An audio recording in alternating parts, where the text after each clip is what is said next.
오늘 하나님께서 우리에게 주신 말씀의 배경은 우리가 웃으면서 대할 내용은 아닙니다. 또한 대수롭지 않게 대할 내용도 아닙니다. 본문이 처한 상황을 정확히 파악하여 길게 생각해야 할 내용인 것입니다. 오늘 본문은 예수께서 십자가에 달리신 그 마지막 한 주간 가운데 종려주일이 있던 일입니다. 일부의 내용을 보면 예수님이 자신의 사역을 이루기 위해 예루살렘으로 입성하신 내용을 말씀하고 있습니다. 오늘 본문은 헬라인 몇 사람이 예수님을 찾아오시는 것으로 시작합니다. 공강복음서에는 언급하지 않는데 사도 요한만이 헬라인 몇 사람이 예수님을 만나기 위해서 오신 것을 기록합니다. 그들은 왜 왔는지, 어디서 온 사람인지, 어떤 내용을 가지고 예수님께 질문했는지 밝히지 않습니다. 그러나 분명한 사실은 이 헬라인 몇 사람이 방문을 받은 예수님이 이방인인 그들에게 자신의 죽음이 어떠한 죽음이 될 것인가를 가르쳐 주셨다는 것입니다. 서울 소망교회 곽선임 목사님께서는 이 부분을 해석하시면서 전설 이야기를 들어서 설명했습니다. 전설의 내용은 이런 내용입니다. 본문에 나오는 헬라 사람은 에데스다 왕국의 사신했다는 것입니다. 당시 에데스다 왕의 아들이 한센병에 걸렸습니다. 아들이 죽어가니까 왕이 백방으로 애를 쓰다가 고칠 수가 없어서 소문을 듣자니 유대 땅에 예수라는 분이 있다는 거죠. 그가 한센병도 고친다더라 하는 말을 듣고 사신을 보냈다고 합니다. 그 사신이 와서 제자들 가운데 헬라 말을 하는 빌립이라는 사람을 만나게 됐고 빌립과 안드레가 예수님께 가서 여쭈었다는 것입니다. 에데스다 왕의 입장에서 내려가서 생각해 보시면 예수님께 그들이 어떤 말을 했을까요? 상상할 수 있을 것입니다. 아마 이런 말을 했다고 봅니다. 왕의 아들의 한센병만 고쳐주시면 우리가 평생토록 왕의 고문으로 초대해서 잘 모시겠다고 이렇게 했던 것이죠. 이미 사신들은 유대 사람들이 예수를 죽이려고 한다는 정보를 다 알고 있었습니다. 그러니 이렇게 위험한 곳에 있지 마시고 우리나라로 가십시다 라고 했다는 것입니다. 그때 예수님이 이렇게 답변합니다. 23절을 보시면은 예수께서 대답하여 이르시되 인자가 영광을 얻을 때가 왔도다. 인자가 영광을 얻을 때가 왔도다. 예수께서 돌연 이 말씀 하시는 이유가 뭐라고 보십니까? 예수님은 지금 두 가지 영광의 길을 선택하고 있다는 것이죠. 하나는 에데스다 나라에 가서 영광을 누릴 수 있는 세속적인 영광이 있고 다른 하나는 십자가를 지심으로 성육신의 목적을 이루고 부활의 영광을 얻는 영원한 영광을 얻을 수 있는 길이 있다는 것입니다. 주님은 후자인 십자가의 길을 택했다는 거죠. 본문에서 인자가 영광을 얻을 때가 왔도다라고 하시며 십자가를 바라보고 십자가의 길을 선택합니다. 그리고 24절에 죽음을 통해 보다 풍성한 삶을 얻는다는 역설적인 진리를 선포합니다. 24절을 일컬어서 일명 황금 구절이라고 합니다. 그만큼 우리 기독교에서 귀한 구절이라는 말입니다. 24절을 보면 내가 진실로 진실로 너희에게 이르노니 하늘의 밀이 땅에 떨어져 죽지 아니하면 하늘 그대로 있고 죽으면 많은 열매를 맺느니라. 예수님은 자신의 죽음을 밀을 가지고 설명하기 시작합니다. 이 내용은 더 이상 설명하지 않아도 여러분이 익히 알고 있는 내용입니다. 그러나 다시 차근차근 생각할 필요가 있는 말씀이기도 합니다. 우리나라의 주식은 주로 먹는 그는 밀이 아니고 쌀입니다. 쌀이 우리나라에 들어온 것은 삼국시대라고 이렇게 이야기하고 있어요. 고려시대까지 귀족들이나 먹을 수 있는 귀한 곡물이었던 것입니다. 우리나라 사람들의 주식이 된 것은 조선시대에 이르러서 이게 쌀이 주식이 되었다는 거죠. 또 아일론, 철도 삼국시대에 들어왔고 조선시대 전국에 차츰 보급되기 시작이 됐습니다. 철이 보급된 곳에서는 철로 가마솥을 만들어서 쌀과 물을 넣어 아궁에 불을 떼면 맛있는 밥을 할 수 있었던 것이죠. 이처럼 우리나라를 포함한 동양의 주식은 쌀입니다. 라이스죠. 예. 그 외의 지역에는 주식은 쌀이 아니라 밀이라는 것이죠. 밀로 빵을 만들어서 주식으로 삼는 사람들이 굉장히 많습니다. 유럽이나 아메리카, 아프리카 그리고 중동 지방에서도까지 빵을 주식으로 삼고 있습니다.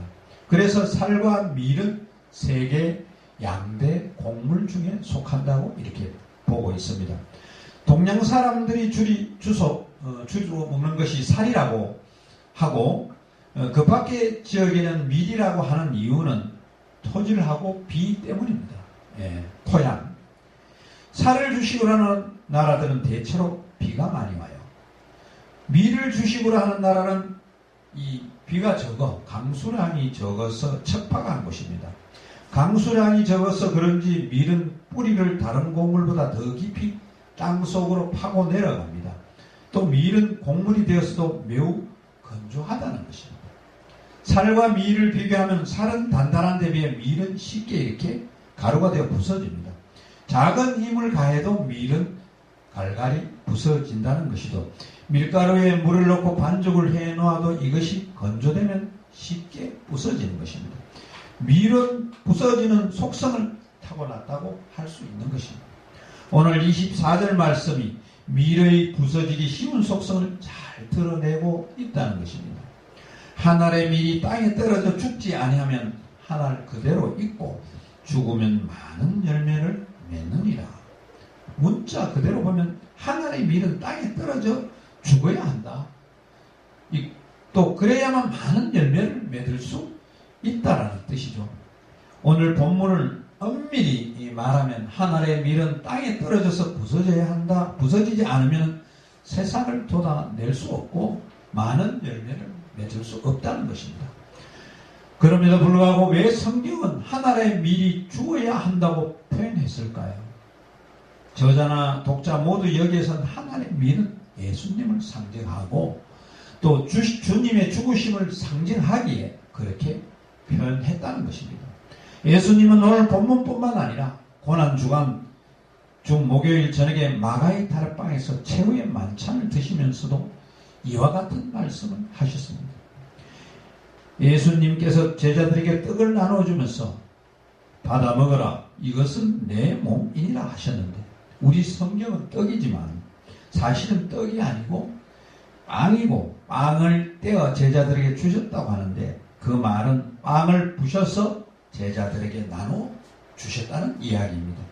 예수님께서 십자가에서 그의 몸이 부서져야 우리가 영원히 살아난다는 그런 의미가 있다는 것입니다. 그렇습니다. 지금 예수님은 마치 하나라의 밀이 땅속 깊이 들어가서 몸이 분해되고 부서져서 그 영양분으로 인해서 생명의 싹이 나와서 많은 열매를 맺는 것처럼 자신의 몸이 십자가의 죽으심으로 유대인이든 이방인이든 세상 모든 사람들에게 영원한 생명을 줄 수 있음을 아셨습니다. 그리고 그 길을 결단하셨고 한 걸음 나아가셨습니다. 때론 너무 힘들고 하나님께 기도하고 응답받으며 그 길을 걸어가신 것입니다. 여러분, 예수님이 그렇게 결단하며 달리신 십자가는 어떤 의미가 있습니까? 십자가의 의미를 다시 생각하면서 한번 정리를 해보겠습니다. 첫째, 십자가는 육체적인 고통을 의미합니다. 현대의 사형제도는 사형수의 인권을 고려해서 사형 집행 시간을 될 수 있는 대로 짧게 하잖아요. 길게 하면 고통스러우니까. 미국의 경우 사형제도를 시행하는 주에서는 사형수를 전기의자에 앉게 하거나 전기 침대에 눕게 한 다음 순간적으로 고압 전류를 흐리게 해버려요. 그래서 사형수는 고통을 느끼기 전에 이미 사망한다는 것입니다. 그러나 십자가는 그러지 않습니다. 십자가는 사형 집행 시간을 최대한 길게 했습니다. 손과 발을 못을 박았기 때문에 사형수의 고통은 극심하다는 거죠. 자세도 불안정하고 호흡곤란하고 그리고 피가 몸에 흘러나가므로 이 발생하는 탈수 현상 이루 말할 수 없다는 것입니다. 둘째는 십자가는 수치를 의미합니다. 십자가형은 사람이 많이 왕래하는 큰 길 옆이나 많은 사람들이 볼 수 있는 언덕 위에 세웠다는 것입니다. 유대인의 전통에 따르면 나무에 매달리는 것은 극도로 수치라는 겁니다. 나무에 매달리는 것은 하나님의 저주였다는 것입니다. 그런데 주님은 그 수치를 부끄러워하지 않으셨다고 합니다. 히브리서 12장 2절에 믿음의 주요 또 온전하게 하시는 이인 예수를 바라보자. 그는 그 앞에 있는 기쁨을 위하여 십자가를 참으사 부끄러움을 개의치 아니하시더니 하나님 보좌 우편에 앉으셨느니라. 그렇습니다. 주님은 십자가에서 육신적인 고통과 더불어서 정신적인 고통이 이 수치심을 부끄러워하지 않으시고 온몸으로 극치의 수치를 받았고 참아내셨던 것입니다. 셋째는 십자가는 하나님께 충성하는 것을 의미합니다. 충성이 뭡니까? 로얄티입니까? 사도 바울은 예수님이 십자가에 죽으신 것이 자기를 낮추어 죽기까지 하나님께 복종했기 때문이라고 하셨습니다. 빌립보서 2장 8절에 사람의 모양으로 나타나사 자기를 낮추시고 죽기까지 복종하셨으니 곧 십자가에 죽으십니다. 여러분, 예수님이 십자가를 지신 것은 하나님의 뜻에 복종했기 때문입니다. 예수님이 로마인들에게 체포될 때 베드로에게 이런 말을 하셨습니다. 마태복음 26장 53절에 너는 내가 내 아버지께 고하여 지금 12군단 더 되는 천사를 보내게 할 수 없는 줄 아느냐. 다시 한 개 군단의 수는 3천에서 6천 명이었습니다. 그러나 3만 6천에서 7만 2천의 천사들을 동원할 수 있다는 것입니다. 천사의 군대는 막강한 힘을 가지고 있습니다. 창세기에 나오는 소돔과 고모라를 유황과 불로 멸망시킬 때에는 단지 천사 2명이 필요했을 뿐이라는 거죠. 천사 2명의 힘이 그렇게 큰데 12군단을 동원하시면 예수님이 잡히시지도 죽을 필요도 없습니다. 그럼에도 불구하고 주님은 천사를 동원하지 않으시고 십자가를 지셨습니다. 왜 그랬습니까? 이유는 자기를 낮추시어 십자가에 죽기까지 철저하게 하나님께 복종했기 때문입니다. 그렇게 십자가는 하나님께 충성하는 것을 의미하는 것입니다. 넷째, 십자가는 하나 되게 하는 것입니다. 에베소서 2장 16절에 또 십자가로 이 둘을 한 몸으로 하나님과 화목하게 하려 하심이라 원수된 것을 십자가로 소멸하시고 라고 말씀하셨습니다. 예수님은 십자가를 지심으로 원수되었던 하나님과 우리 인간이 화목되게 하였던 것입니다. 한마디로 십자가는 더하기입니다. 빼기가 아닙니다. 십자가는 원수된 것을 소멸하고 하나 되게 하셨습니다. 우리가 너무나 잘 알듯이 십자가는 하나님과 우리를 하나 되게 하셨고 십자가는 이웃과 이웃을 하나 되게 하셨습니다.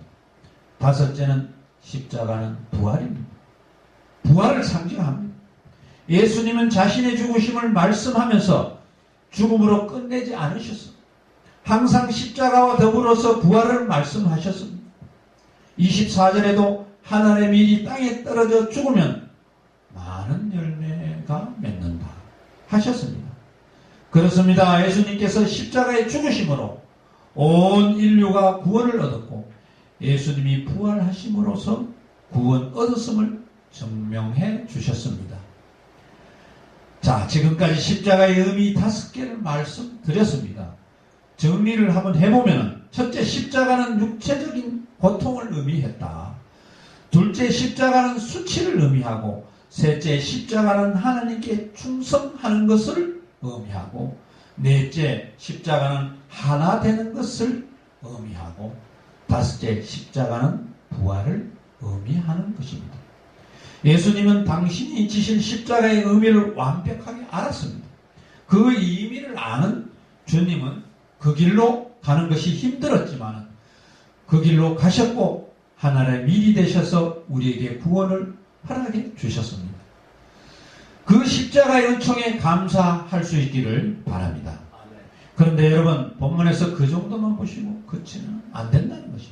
우리는 본문에서 그 말씀을 하신 예수님이 우리에게 부탁하시는 말씀도 정확하게 알고 있어야 되는 겁니다. 실천해야 합니다. 26절에 그 부탁의 말씀이 나옵니다.